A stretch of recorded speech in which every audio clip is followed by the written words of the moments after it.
ba léegi ça devait être finalisé le 15 avril le président avait demandé ça qu'on le pose sur la table te pareegul. Et ça fait rire.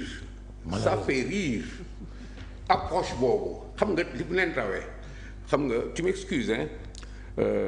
quand suñuy wax naan par exemple que ñii fi ñu jaar du foofu c'est parce que soo jëlee par exemple que ni ñoom ils s'appuient sur cette réduction des comptes pour divertir les Sénégalais lan mooy réduction des comptes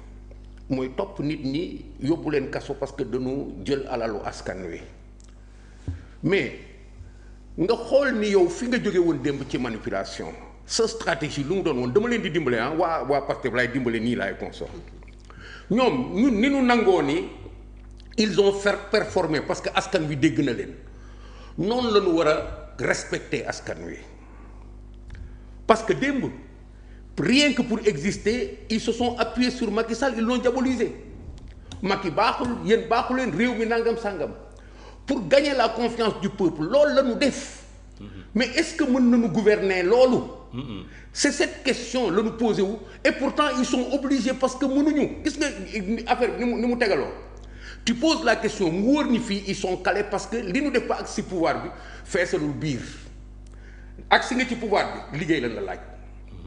mais yow da nga bëgg dund ci pouvoir bi continuer def li nga doon def pour jot ci pouvoir bi continuer def li nga doon def pour exister dans la scène politique mooy diaboliser wax ni diw baaxul xastaate songaate wax ni digaate mais loolu yorul réew et c'est là que le Pastef est bloqué ñii mbokk Pastef nan leen wax ni leen wax ji nekkul foofu même bu mettee ni ils n'ont pas de solution ils sont tenus de faire face à cet endroit-là ce n'est pas la même chose que ñun suñu position nous acceptons qu'ils poursuivent les gens nanu dem nan leen jàpp mais nous voulons travailler à leur faire comprendre que fi ngeen taxawoon ba allié wu ak peuple bi trompé que ñun foofu la ñuy taxaw pour nous réconcilier avec le peuple jubóog askan wi wan que ni daa am na lu mën a nekk li Pastef mënul yëpp nous le disons mën nañ ko nous ne sommes pas bloqués à réfléchir et à apporter des solutions fi nga xam ne danaan xëyu ndaw ñi xam nga mooy casse-tête bi ay ceeb dëwlin tamaate soble dépense il y a un minimum qui nous a permis de vivre jusqu'à présent ñàkk pouvoir d'achat sax moo koy def pouvoir d'achat bi dund nañ ko ba agsi fii mais li nga xam ni fi dara nekkul peraw mooy fexe ba ndaw yi am liggéey Sénégal dafa nekk réew mi nga xam ni ndaw yi sur presque 20 millions 75% yi ay ndaw lañu 75% yooyu boo ci jëlee 40% yi ñu ngi ak seen doole pour mën dem liggéeyi. autant pour moi 60% ñu ngi seen doole dem liggéeyi ñooñu problème buñ la posé ci am liggéey ci perab lan la teg mais le Pastef ne semble pas comprendre ça ñoom ils croient que ba léegi mën nañu nax askan wi di ko jaay ay réduction des comptes te duñ ko fekk ci terrain bi nga xam ni moom la ñu ànd ak askan wi ba fii qu'ils y pensent parce que nous avons besoin que ce pays là marche ñun doon bëgg réew mi dox tey ñoom suñu indi woon lu doxal réew mi ñu tekki suñu ay lawar weer toog leen xool pour que réew mi baax bon Dieu bon sang ces jeunes là doivent travailler xale yi dañu war a liggéey te suñu ndam ñun ci Pastef du régler problème bi tant que àndul ak Pastef mënul mu jox ñu indi liggéey seen ndam ñoom tamit li koy régler mooy ñu jox ndaw ñi liggéey régler yeneen problème yi c'est là que Pastef se perd Pastef croit que mën nañu continuer di divertir nit ñi am ñu leen ciy jàppale naan way sàcc yi ainsi de suite c'est faux le peuple a été sensible parce que dañu laal li ñuy tuddee centre d'intérêt bëgg-bëggu askan wi fi mu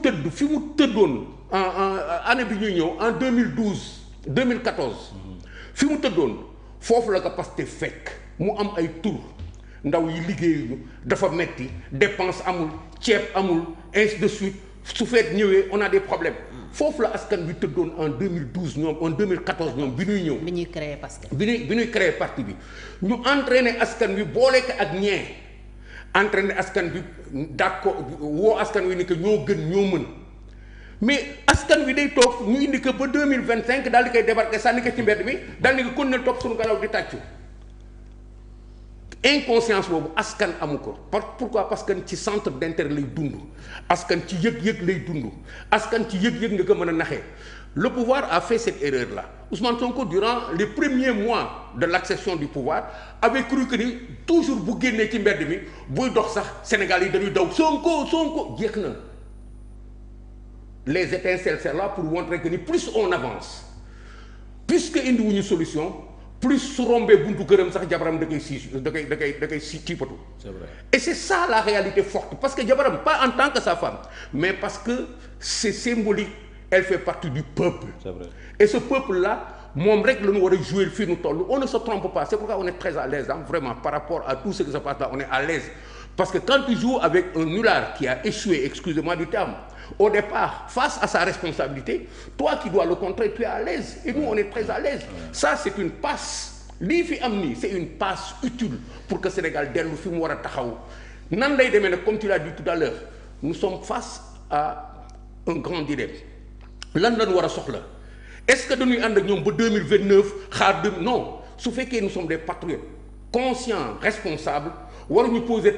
problème bi en termes de su seen mandat jeexee lan moo xew léegi quelles sont les urgences tout de suite à quel endroit le peuple est en train de souffrir ñu taxaw quelle est la solution est-ce que mën nañ leen jàppale moo tax ñun ñuy nangu ñoom ñu mën a def lu baax mënuñu ko ñu xeex ak ñoom ñu jóge fii il faut que ce soit clair xeex bi nag on les entraîne sur le terrain politique.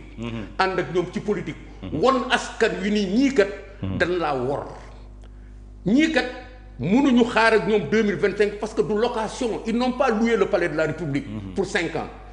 ils ont été acceptés par un peuple à condition que li ñu waxoon ñu def ko c'est ça les situations dans lesquelles on se trouve c'est pourquoi je dis nous sommes très à l'aise parce que en perdant le pouvoir. certains d'entre nous comme moi je savais que ni mënut a ñàkk. mënut a ñàkk. kon su ma suivre sa logique exclure leen pousser à la démission par exemple le président de la République. pousser à la démission. non c'est pas le projet n'est pas poussé parce que loolu mooy li leen dal moom ñun ñu dal ñu bëgg pouvoir tax ñuy créer situation bi nga xam ni ñoom ñooy pousser seen bopp à la démission dama la wax ñaar nga commencé que président Macky Sall ba ci man suñu dawaloon lu jëriñ askan wi kenn du leen contre. parce que dañu laal centre d'intérêt wu askan wi gis fi li nga xam ni pourtant waroon na ko permettre mu choisir beneen leneen mu bàyyi ko fi ànd ak ñoom pourquoi parce que foofu mooy yëg-yëgu askan wi su ñuy wax nii c'est parce que on veut les appeler en responsabilité ñu d'accord ni ñoom kat askan wi lañu wax loon ba sceller ak moom pacte nous ne les poussons pas à la démission mais nous jouons vrai jouer vrai c'est dañuy teg ay cartes yu leer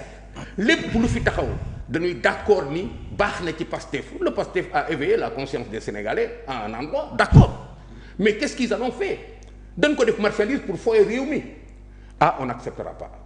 voilà maintenant comment on va jouer on va leur rappeler leur devoir tout le temps li ñu war ak Sénégalais yi dañ leen koy wax tout le temps fii ngeen di woo réduction des comptes c'est pas là-bas qu'il faut jouer toppatoo leen soxla askan wi c'est le premier acte fort qu'on pose